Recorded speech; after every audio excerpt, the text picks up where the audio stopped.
Okay, magandang gabi mga boss, madam. Ayan, OT Gaming tayo ngayon. So may bisita tayo dito ngayon, expander. So kami nagkabit na ito ngayon. Ayan. Yung top load, crossbar, saka owning. So auto rack yan. Ayan. So sa amin galing lahat yan. Ayan. Umulan pa nga eh. Ayan, no? Naulan eh. Ayan, kakatapos ko lang gumawa.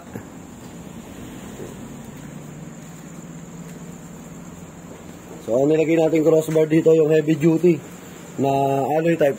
Tapos, tool type na top load. Auto rack na ito dito. Owning tent. Ayan. Expander. So, gabi na. Ayan, dito tayo sa Araya. Ayan si Bossing. Sir, thank you ha. Ayan si Boss, nag-yosi. So, sa mga gusto available yan sa JLJ Car Accessories, Motomac Works. Saka yung sa vlog natin, yung JLJ Car Moto Vlog din sa TikTok, yung JLJ Madlaw sa TikTok. Yun. So follow nyo lang yun, subscribe kayo, makikita nyo lahat ng mga ginagawa naming mga sasakyan doon, mga setup ng sasakyan sa pagpapaporma yan, tulad yan, mga top load, accessories. So dito yan, sa Block 4 Lot 61 Araya Park, yan, JLJ Car Accessories.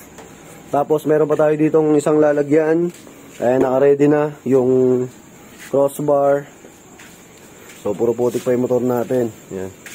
C1000 natin. Puro putik pa. Ulan kasi ng ulan din sa Santa Rosa eh.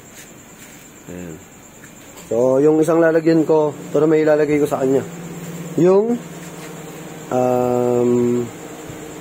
carry boy type. Yan. Na 50x38 din. So yung mga tools natin.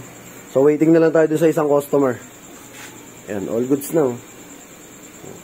Ito nga pala, auto rack brand yung sa owning. Ayan.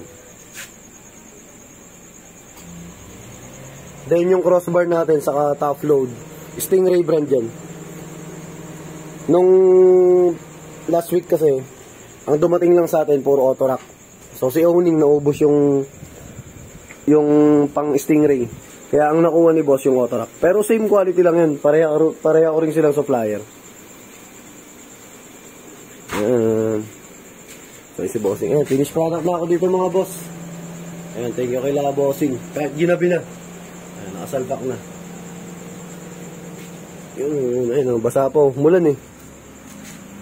So thank you, maraming salamat. Ride safe, ingat, God bless.